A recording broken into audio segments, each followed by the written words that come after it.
morning, Grafton High School. My name is Valeria Loshak. And I'm Sarah Schweiger. For the past week, we've been asking teachers the following question. What are your thoughts on drug and alcohol abuse when it comes to your students? This is your life, and you take drugs or alcohol, and you go like this. However, after you've climbed a steep mountain, there's also a great fall. So you go down here. The problem is you can't get back up to life. And so you end up taking more drugs to get back to it, but you find you can't. And you fall.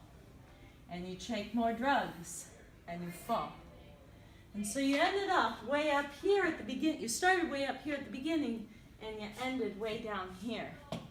So do I like drugs and alcohol? Absolutely not. Life's too fun just the way it is. I mean, get high on the periodic table right here. Here it is, guys. The periodic table. This is life.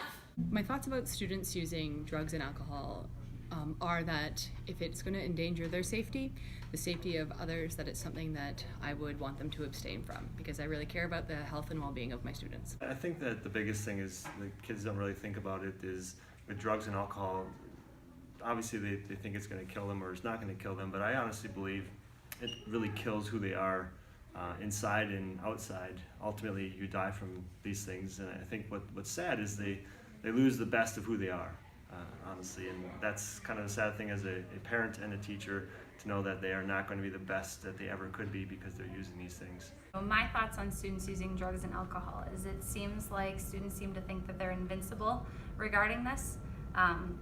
Everyone seems to think, oh, I'll just try it once, and I'll just drive a short distance and nothing bad will happen to me.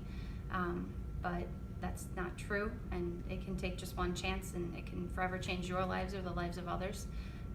Former student of mine is in jail right now for drug use. Former GHS student died on the corner by my house after a drunk driving accident. Lost a family member when I was growing up to a drunk driving accident. None of those people thought that their one decision, their night of joy, was actually going to forever change somebody else's life.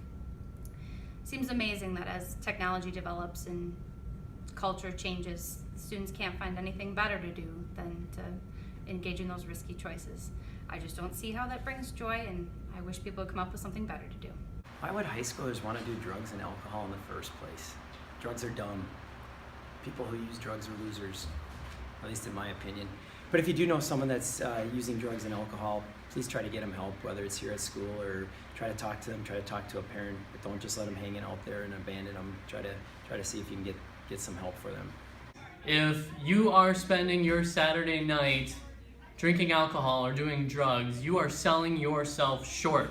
You have so many things that you could do that are so much better for the world than doing drugs or alcohol. To that effect, here's my list of things you could potentially do instead that would be a better use of your time and a better use of your talents.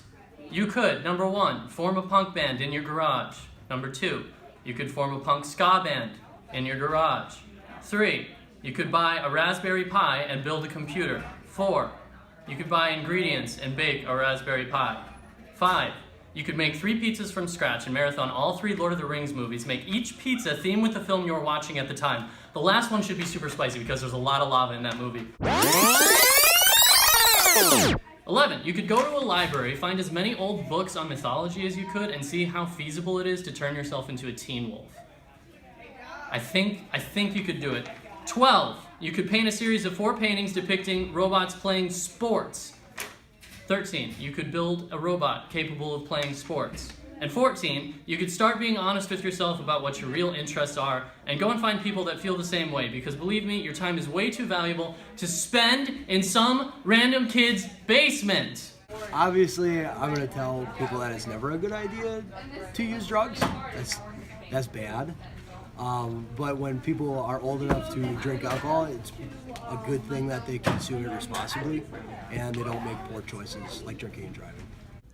I've had my own share of negative effects of alcohol involving students and best friends. The day before, I asked my best friend to be my best man. He was killed in an alcohol-related accident. I can hardly say it without crying, and I'm 60 years old. I think that it's important for kids to stay drug-free just because of what drugs actually do in the brain. I talk about it in psychology a little bit, but when you use certain drugs, they jam wood chips in the locks of your brain, which makes it so that your brain can't function the way that it should. It can't be as responsive as it should. It can't think as quickly as it should. And so you use those drugs, and all of a sudden, your response time, your ability to think, it becomes less clear. And with that, you become less intelligent. And as a teacher, my job is to hopefully make you intelligent. So drugs are kind of getting in the way of that. Have a great 3-day weekend, Blackhawks. Don't forget to stay safe and soar with pride.